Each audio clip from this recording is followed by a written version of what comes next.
2020 was supposed to be a record-breaking year.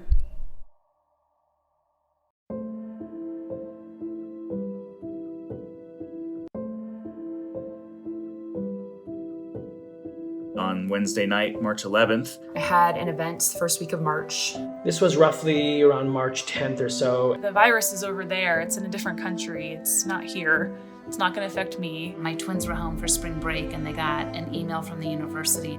We went to the Broadmoor World Arena in Colorado Springs. I was surrounded by 5,000 2 to 10-year-olds with their parents. I do recall having a conversation with my niece who lives in Jordan. The venue for that event was about 5 minutes from my best friend's house. I went over to chat and have a glass of wine with her. It was probably the day we found out that Colorado had its first case. She was telling me about all the toilet paper she'd just purchased, and she was stockpiling hand sanitizer, and I was giving her a hard time.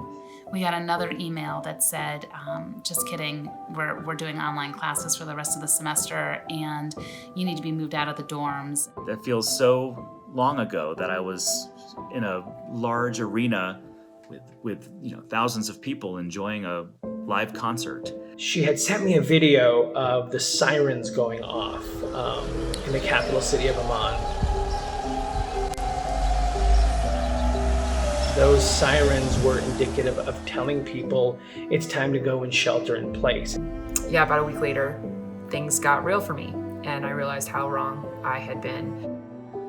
The U.S. government is calling the coronavirus outbreak a public health emergency. The thing we're concerned about is the transmission from person to person to person. New York State's 19 million residents will be under a stay-at-home order. One person with coronavirus in King County, Washington State, has died. Here in the U.S., the numbers are soaring, more than 26,000 cases.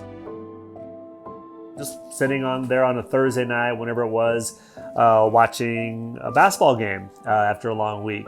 As soon as the NBA postponed the season, the camera pans over to Mark Cuban, owner of the Dallas Mavericks, and he looks at his phone and he gasps. When they closed their doors, that's when I knew it was getting real. You're talking 45 home games being canceled. And he kind of slouches down in his chair and discovers that the commissioner, Adam Silver, just basically suspended all NBA action from this point forward.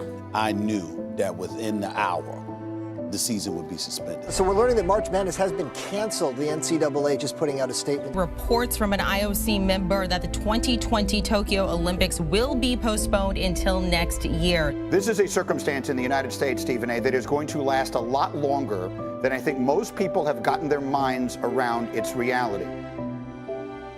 I went to my son's first varsity baseball game, which may turn out to be his last. Talk about a punch in the gut. I'm concerned about how this will impact my kids for the long term with balancing work while I'm home and all of their school needs. I want to make sure that their emotional needs are met and kept as a priority. So that does worry me. I'm 6 months pregnant now, so hitting me, not being able to see my family and really get ready for the baby coming and have my husband go to doctor's appointments with me, it's really hit me and gotten real for me in that aspect on the personal level.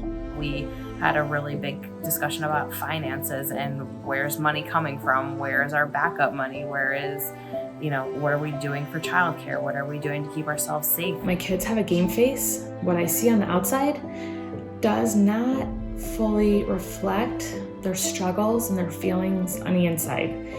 And I just didn't realize that before. It happened so quick and it affected so many of us. It just becomes very surreal and you feel very vulnerable. So I have learned, through this whole experience, even more about the amazing team that we have, even during, the toughest conversations, the care that they have for our company. I never thought our company would become this vulnerable.